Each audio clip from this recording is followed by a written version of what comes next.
English Lesson 2, The Throne of Justice, adapted from The Throne of Vikram by Romila Thapar. King Vikramaditya, it is said, was a strong and brave king. But more importantly, he was a wise king. So he knew that people would be happy only if there was justice in the land. He took great trouble to help people solve their problems. His judgments were always fair and his punishments were never inhuman.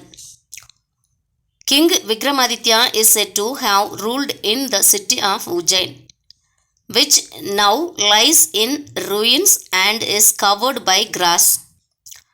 The next begins in a village. The village had an open space and in it there was a row of stones arranged in a certain way.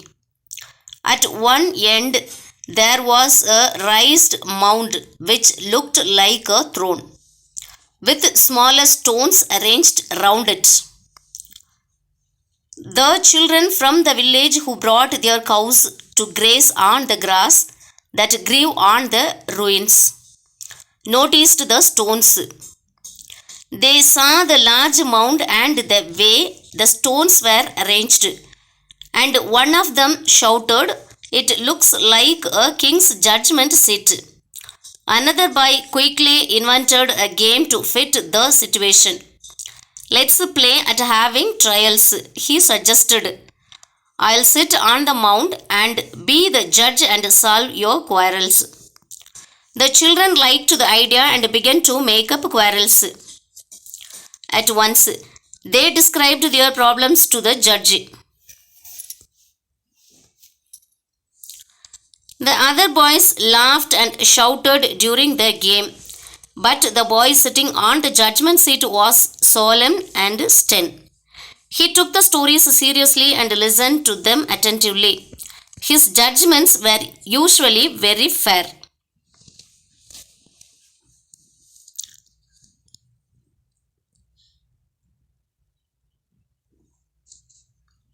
The boys, excited, returned in the evening and told their parents what had happened. At first, the parents were amused, but as the days went by, they were surprised at the boy's wisdom. It was beyond his years.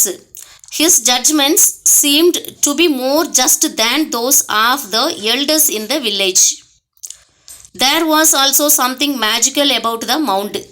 The boy was a cowherd and as playful as the other children. But when he sat on the mound, he became thoughtful and spoke wisely. Soon the king heard about the boy. He wondered if the famous throne of King Vikramaditya lay buried under the mound on which the boy sat when he was a judge. If the throne could help a cowherd make wise decisions, he thought, it would certainly help me be a better king. Not long after this, the king's men dug up the ground under the stone. They found a magnificent black marble throne, supported by 24 carvings in the shape of the mythical bird, the Garuda. This was indeed the throne of Vikramaditya. It was lifted and taken carefully to the king's audience room. It was cleaned and polished.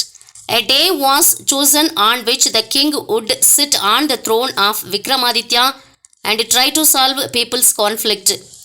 Crowds gathered in the palace on the chosen day. The king stood before the throne and prayed. Then he approached the throne just as he was about to seat himself on it. One of the Garudas moved its wings. A voice, clear and loud, addressed the king. "Wait," said the Garuda. "Before you seat yourself on the throne, ask yourself if you deserve this honor. Only the pure of heart can sit on this throne." Then the Garuda asked him a question. "Have you ever been unjust and cruel?" The king stopped. There was silence in the hall. He said slowly, "I know I do not deserve to sit on this throne. There have been times when I have been both unjust and cruel. I shall pray and fast for 3 days and then return to this hall. After 3 days of prayers, the king felt that he had paid for his past wrongs and was now ready for the honor of sitting on Vikramaditya's throne. Once again, just as the king was about to sit on the throne, another Garuda moved its wings and said the same thing. The king's courage failed him again. He knew he was still not ready. He would fast and pray for 3 more days. 3 days later, the same thing happened. It happened 23 times. At last, there was only one Garuda left. The people who had assembled looked worried and sad. The king himself had an anxious expression on his face as he stood in front of the throne. As expected, the 24th Garuda fluttered its wings and spoke, but this time its words were different. Did you not understand why we asked the questions? It said. I did, replied the king. I did understand. Only the young cowherd was permitted to sit on the throne of Vikramaditya. Only he received the wisdom of the ancient king because he had never been unjust or cruel. As he spoke, there was a loud rustling sound. Suddenly, to the great astonishment of the assembled crowd, the large black marble throne rose in the air and flew out with the Garudas holding it. The crowds watched amazed. Now the king went to the space where the throne of Vikramaditya had stood a few moments ago. My people, he said, his voice clear but sad, you have all seen the happenings of the last few weeks. You have all heard the questions and my replies to them. The Garudas did not allow me to sit on the throne of Vikramaditya. I was not worthy to do so because of my fault. But I learned something from the Garudas, something that has changed my life. The lesson I learned is this: just sitting on Vikramaditya's throne was not going to make me a wise and just ruler. I should be wise and just in everything all the time, whether or not I am seated on the throne of Vikramaditya. With this, the king moved away slowly. Once again, the judgment of Vikramaditya had been a wise one.